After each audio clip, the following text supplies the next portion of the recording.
What's going on, everybody? It's your boy, Philly the Fourth, a.k.a. Philip Charles VanDerHeyden IV. I'm here with you today on Chicago Bears Breeze to talk about a little bit of Bears news.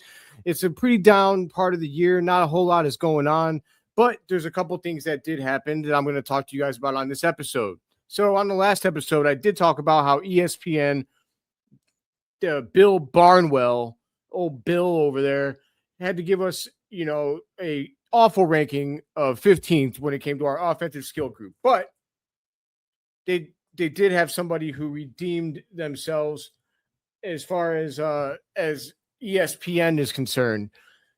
Seth Walder has a lot more sense than Bill and was given the job of ranking the Bears offseason. And he gave us a B+, which I think that's a pretty fair grade. He did say that our best move was the DJ Moore trade, and here's a cutout of it. So Walder praised the Bears' decision to trade veteran wide receiver DJ Moore to the Buffalo Bills, landing a 2026 second-round pick in the process, which also included sending a fourth-rounder to Buffalo. That second-round selection turned into Logan Jones, who Chicago views as their center of the future for quarterback Caleb Williams, and the Bears got much-needed salary cap relief. So I agree. I think that was an excellent move by the Bears, turning DJ Moore was coming off of 2 straight seasons where he had declined. Now he did make, clutch plays when it counted. He came up big against the Packers twice.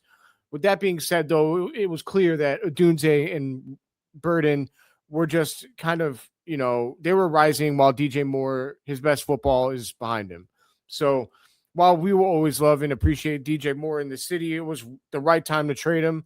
And, I think that adding Xavier Thomas instead is going to pay off in a big way this season because Xavier's got that burner speed. And I think that that's what the Bears were really missing outside of, I think Burden and DJ are very similar receivers. So I see Luther Burden, stepping up into the DJ Moore role pretty well. Flawlessly, honestly, if you ask me, this season. And then, you got a Dunze, and then, of course, Xavier Thomas is going to be able to take the roof off of the defense. And don't sleep on Khalif Raymond either. Ben Johnson utilized him when they were together in Detroit. So I expect a lot. Furthermore, on this guy's breakdown of the Bears offseason, he also gave us credit for how we transitioned at center, with Drew Dahlman retiring prematurely after, just 5 seasons after a Pro Bowl year with the Bears. The guy, I can't really hate on it. He retired, early with his brain intact and a much richer man than when he started in the NFL. So but the Bears, they pivoted from that. They got a trade for Garrett Bradbury, who had just played in a Super Bowl. And then they were also able to draft Logan Jones, who, projects to be their long-term center. And I thought that was a great, way for the Bears to address that surprise retirement as well. So I agree with Seth in both of those regards. He said that his biggest issue was the Bears' lack of additions at the pass rusher position. They're really just running it back and, hoping that the D tackles like Dexter and Grady Jarrett, that they, have better seasons than the seasons they had last year. Dexter had good sack numbers, but he was bad in the run game. And he wasn't consistent enough as far as applying pressure. And then Grady Jarrett, I'll be honest, I've talked about the Bears on this channel about their defense multiple times, and I forgot that he was even on the team. Like, that's how bad he was last year. He was a A+ in the press conference. Like, he came across like a leader, like he was a real, like a stand-up dude. And he sounded at first like a great addition, and then he performed bad. He does say, he's been saying that he owes Chicago. So, hey man, Grady, I'm gonna hold you to that, because I'm not gonna hold back if it comes to the D tackles playing good football. We need more out of them. The fact that that was the worst position on the Bears team last year by far. Andrew Billings was terrible, which was even crazier to me because he had played very well prior to that season. So hopefully we'll get more out of him, and then we got Sweat and obviously Booker, who we hope will take another step. But in this other article by Alyssa Bradbury, she was the one, or not, sorry, Alyssa Barbury. She was the person that wrote both of these articles that I pulled from. She talked about trade rumors, about how Bleacher Report's Mo Moton shared a bold prediction for 2026, and for the Bears, it was that they would be acquiring a player from the Arizona Cardinals who's known to be unhappy. And get this, it would be the Bears putting together the Sweat Brothers. Pop Tamale, I'm sweating. Woo! So the Bears, by this prediction, would be adding Josh Sweat, who had a great season last year, but he is unhappy in Arizona. The Chicago Bears would be a likely suitor for Sweat. General Manager Ryan Pace confirmed that he showed interest. I think that was supposed to be Ryan Poles. Ryan Pace is gone. Alyssa, you had flashbacks. Ryan Poles confirmed, courtesy of Courtney Cronin, that he showed interest in edge rusher Max Crosby before the Las Vegas Raiders traded him to the Baltimore Ravens, who then ended up backing out of the deal. Schefter reported that the Bears don't have the financial resources to acquire Crosby, who will play with $30 million in guaranteed money this year. However, Chicago can target Sweat, who's much less costly, with about $9.8 million in guaranteed money on his deal for this year. In 2025, Sweat registered a career-high 12.5 sacks. He can provide a significant boost to the Bears' opposite, Montez Sweat. A Sweat edge rushing duo could be dominant in the Windy City. There you go, man. I agree. I think that would be a great addition for the Bears. And I mean, the marketing speaks for itself. If you're the Bears, I mean, to be honest with you, that's a consideration. You can absolutely think about the fact that not only could you get that production, but you're going to sell some damn merch. And that does matter to teams. Let's not get it twisted. It's not their primary decision. The football is always going to be the most important thing. But if you have that added bonus of being able to market the Sweat Bros, then dude, it's, we're all sweating for it to happen. I'm going to start sweating the Bears to make it happen. But I think that would be a great addition for the Bears. Seriously, in all seriousness, like, if, who knows if it's going to happen, but I think if the Bears are not, they said that this could happen by the time the deadline comes. If the Bears don't start the season getting pressure on the quarterback as much as they would like, I think that Ryan Poles will be quick to look at the trade market. I still say they should go sign Jadeveon Clowney, who I believe is still a free agent. But in any case, if they don't sign him, then, come that deadline, if the Bears aren't getting enough in their pass rush, I don't think that Ryan Poles is going to sit on his hands if it's really that lackluster, because this can absolutely be a Super Bowl winning season for the Bears. Let's not get it twisted. That 11-6, record last season just really showed that the Bears are not as far away as people thought they were.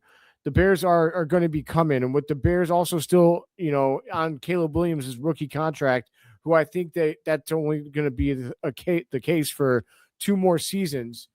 Because I believe the Bears can, have him up for a 4-year, and I think they can pick up an option. So there's only, I think, maybe 3 more seasons, counting the year coming up. At most, will he be on a rookie deal? And then you're going to be paying a lot of money to Caleb Williams. And at that point, you would like to get a Super Bowl victory on Caleb Williams' rookie contract. And I'll tell you exactly why. Because once you get done, like, to that period where you're paying Caleb Williams $70 million in a season, what would be helpful for trying to sign players at a discounted rate is having a Super Bowl championship. Being able to say, yeah, hey guys, because the Bears obviously have to really slim down. They're not going to be able to re-sign some guys. We have a lot of money tied up in the secondary. That's probably not going to be able to be the case when that time comes. So when we go to sign guys in free agency, being able to say, hey, we just won a Super Bowl in the last year or 2 years ago, whatever, that's going to be huge for the Bears, because players will take less money, as long as it's not a crazy amount of less money. Those young guys are still going to go and get their bag, but you can maybe get a guy that's like in the prime, maybe coming down on the prime of his career, and they might be like, hey, I'm ring hunting now. and then you can get that guy for, a lesser deal than he would otherwise be signing if your team wasn't a Super Bowl contender. So, if the Bears just reach the Super Bowl, that would still be a something that they could market. But so that's why I don't think that Poles is going to let this season play out without addressing the pass rush if it's an issue come the deadline.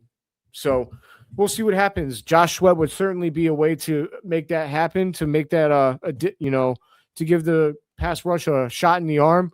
But I'll tell you what, you guys, I am fiending for some Bears football. The last thing I wanted to share before I logged off is that the Bears are going to be filming this holiday touchdown, A Bears Love Story. It's that Hallmark Christmas movie that's being filmed surrounding the Bears as being one of the themes of the movie. So 4-Star Casting announced that it was handling background casting.